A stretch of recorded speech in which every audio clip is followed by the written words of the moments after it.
8.1 begins with rational expressions, and pretty much this entire unit is about calculations with rational expressions, rational equations. We're going to start off with some simplifying a rational expression, which you've probably done some of that before. Then we're going to look at multiplying rational expressions and dividing rational expressions. So let's start with simplifying our rational expressions. So first of all, a rational expression is a ratio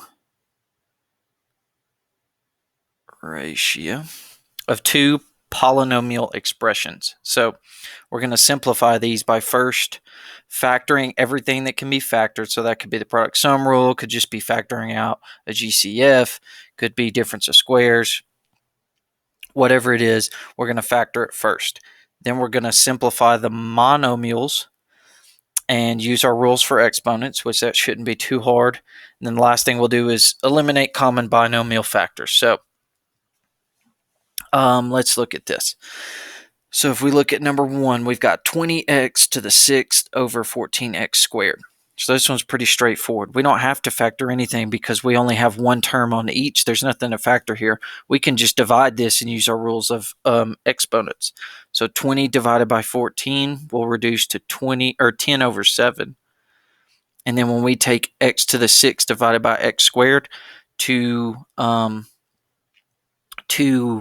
divide those, all we have to do is subtract our exponents, and that'll give us x to the 4th on top of our equation, and we're good to go. Now we'll start looking at a little bit more complex problems, so let's look at number 2. On number 2, we've got 6k minus 36 on the top of our fraction as our numerator, and on the bottom our denominator is k minus 6. So what we would have to do here, we can't do anything with this denominator. K minus 6, we can't factor that at all. But we can factor out a GCF out of 6k minus 36, and you're just going to have to get really good at identifying these.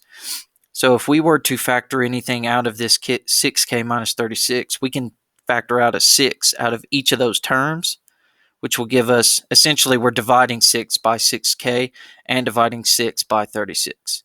So we'll be left with 6 times k minus 6 on the top, and on the bottom we'll have k minus 6. So now, since we have k minus 6 on the top and bottom of our fraction, those cancel out because anything divided by itself is just 1. So those cancel out, so we'll be left with 6. So that one's not too bad either. The only time these really ever get even kind of tricky is like on number 3, and then I'll show you number 5 is a little tricky. But number 3, we've got y plus 8 divided by y squared plus 2y minus 48. We can't do anything with our y plus 8 on top here, but we can use the product sum property to factor this on the bottom. So that will leave us with, let's see, y plus 8 on top, and then if we factor the bottom with the product sum, we'll take two numbers that multiply to give us negative 48, and they'll add together to give us 2, so we would use what, 8 and 6? Yeah, y plus 8, y minus 6, and the reason that this one would have to be y plus 8 and this one would have to be y plus 6 is because a positive 8 minus 6 would give us a positive 2. So now you can see we've set up another problem where we have y plus 8 on top and y plus 8 on bottom. Those cross out, so we'll be left with 1 over y minus 6. Because when these two are divided, what we really are left with on the top of our fraction is 1. So we're not left with 0. So that's a mistake people will make. So now let's look at number 5. And here is a good example of a little tricky part that you may get. So over here to the side, you'll see watch out. We've got a minus b over b minus a is actually negative 1. But I'll show you another way you can look at this so it's not as confusing. So if we were to break this down, we need to factor the top of our fraction, and we could do that by the difference of squares. So we'll square or take the square root of our first term, which is p, and minus the square root of our second term, which is 7. And then for the other factor, we just make it, we just flip our sign. So when we factor out p squared minus 49, we get p minus 7 over p plus 7, or times p plus 7. So on the bottom here, you'll notice we're left with 7 minus p. So this portion right here is just saying that if you have two things with opposite signs, so like here, it's what it's talking about. When we cross those out, it would actually give us -1. Another way that you could look at this is if I were to factor this portion here, 7 minus p, I could pull out a -1 out of that, and it would make this -1, -7 plus p, which if I were to rearrange that, that is just p minus 7. But I have -1 on the outside. So either way you want to do it's fine with me. You can either just remember that if you have a setup like this, where you have p minus 7 in one of your parentheses and then 7 minus p, you can just cross those out and make sure that you know that it's equal to -1, or you can factor out that -1. It's really up to you. I think I've, for the most part, always changed this to p minus 7 with -1 outside, and then I cancel these out. So then I'm left with p plus 7 over -1, which that -1 on the bottom just goes to the top. So we'll have -1 times p plus 7, and that will give us, let's see, when we distribute that negative, that'll give us negative p, let's see, negative p minus 7. So either way you want to do it is fine. Just watch out for that setup. I think the easier way to do it is probably just remember, if you have any setup where it's p minus 7 over 7 minus p, just know that those cross out and leave you with -1 instead of 1. That's probably the easiest way to do it. All right, so now let's look at multiplying rational expressions. And there's two different types you're going to get. So let's look at both. And you'll see that multiplying rational expressions is not very different from dividing them, but we'll get to that. So if our problem contains a monomial, we're going to multiply them together, then simplify. But if we have a binomial or a trinomial, we're going to factor everything first, then we'll simplify. Because once we factor them first, you'll see we'll always probably have something that we can cross out. So if you have a binomial or trinomial, don't combine them until you factored everything out. But if you have a monomial, which just means one term, just multiply each of them together. So in number 9, we have a monomial on each side, or on each part of our fraction. So in our numerator and denominator, we've got a monomial, meaning we only have one term here. So all we've got to do is use our rules for exponents and multiply these. So we can multiply the top and the bottom. So we'll end up with, let's see, 10 times 6 is 60. X squared times x to the third is x to the fifth. We just add our exponents when we multiply them. Y to the fourth times y to the third is going to give us y to the seventh, because we add our exponents. And then all we've got to do is the bottom. So we'll be left with 36 x squared, because there's not another x squared over here. Then we've got y squared times y squared, which will give us y to the fourth. So in a monomial, you're going to multiply everything, then simplify, because now all we've got to do is simplify this using our rules of exponents. So we're going to divide 60 by 36, which that's going to reduce down to, what, 5 over 3? Then we're going to divide x to the fifth divided by x squared, which gives us x to the third. We just subtract those exponents. And then last, we've got y to the seventh divided by y to the fourth, which will give us y to the third. So that's our answer. So monomials are pretty easy, pretty straightforward.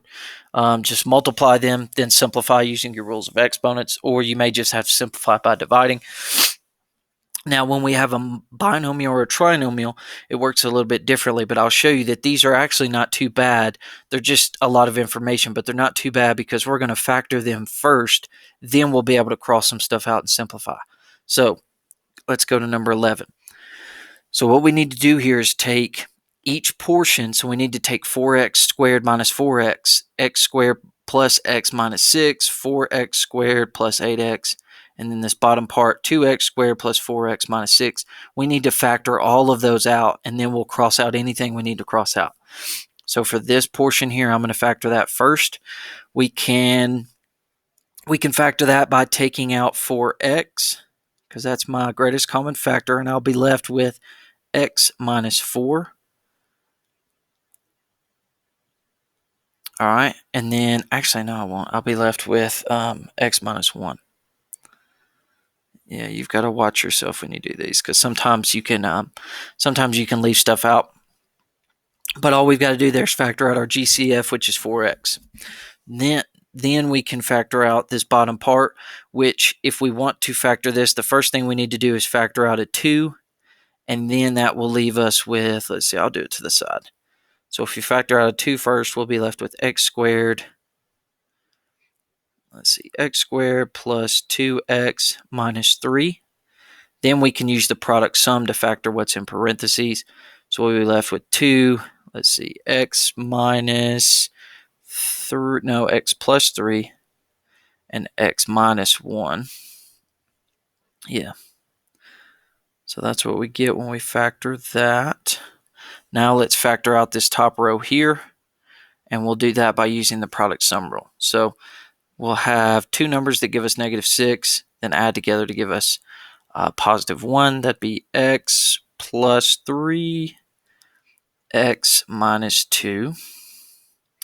And then when we factor this bottom portion here, we're just going to take out a GCF, which would be 4x. So we'll take out 4x, and we'll be left with x plus 2, I believe. Yeah.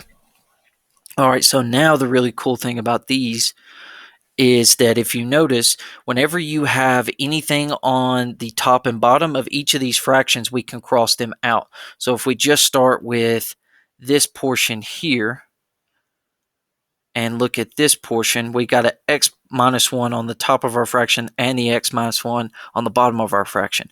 But since this is multiplied, all of these are pretty much under one single on one single fraction. So since we have a 4x on top here and a 4x on the bottom here, those cross out. Let's see, what else do we have? We have an x plus 3 here and an x plus 3 here. One's on top, one's on bottom. We can cross those out. So we're left with x minus 2 on the top and 2 times x plus 2 on the bottom, and that would be our answer. So that is why we need to factor our binomials and trinomials first, then we'll simplify. And you'll get a lot better at those the more you practice them. But to me, I think it's pretty cool that we can factor everything out and then just cross all of the stuff we have on the top and bottom out, because it saves you a lot of time. It just makes life easier for you. All right, so make sure you've got that written down, because I'm about to erase it. All right, now the last thing, to divide rational expressions, we're going to multiply by the reciprocal. How do you spell reciprocal? Reciprocal. But here's all we're doing, and I want you to make sure you write this down. When we're dividing these, we're taking the right side, and we're just going to flip the fraction and multiply. So if you just remember flip and multiply, you'll be set for life, because the more you do these, the more the easier they'll get. And I promise you, you'll start getting into the habit of seeing dividing by a fraction or by a rational expression. You'll remember in your head, just flip and multiply. So all that means is the left side is going to stay the same. So if we look at 13, we've got 5pq, which those are terrible numbers to use, but are terrible letters to use. But we've got 16p to the third on the left side. So now instead of multiplying, instead of dividing here, we're going to multiply. And then our fraction, we're just going to flip it. So the bottom will become the top, and the top will become the bottom. So we'll have 8q to the fifth over 35p squared q squared. And then the rest of this is just, now all we've done here is turn this into a multiplying rational expressions problem. That's why I said they're not much different. You literally start off with dividing, then you flip and multiply, and now we're multiplying expressions. So this problem here, since we have a monomial on each, we would just finish this off by doing it very similar to how we did number 9. We would just divide or multiply across the top and use our rules for exponents. Then we would simplify everything. But I want to show you one more problem just to show you the setup for these. I'm not going to work through all of that just because I think you're probably capable of doing it, and we'll do some on the homework. But if we look at 15, like I said, all of these dividing rational expressions problems, they only are dividing for one step. After you flip it and multiply, we're literally just doing multiplying rational expressions. So I'll show you the setup for this one. We're not going to work all the way through it just to save you some time for the video, because I know you can probably do it. Actually, we might do it. We'll see. So if we look at 15, our left side would stay the same, and our right side, which you can factor these as you go, our right side, all we have to do is flip our fraction and multiply. So now instead of a squared minus 8a plus 15 on the bottom, it becomes the top. And then 24a squared minus 8a to the third, now that's just the bottom. So as you can see here, we've just turned this into a multiplying rational expressions problem, and then we would factor the top, bottom of each of these since they're binomial and trinomials, and then we would find stuff, cancel it out, and then we would solve the rest. But I'm not going to go through all that problem because it's pretty much exactly like how number 11 is. I'm going to save those to let you work on the homework, and we'll work some of them in class. But I just want you to be sure to set these up, because the rest of this I think you can do. The rest of this is just factoring out a GCF or factoring with the product sum and then canceling things out. So a good example for those are literally just 9 and 11. So the rest of these that we'll look at for homework we'll do in class, and that will be it for this video.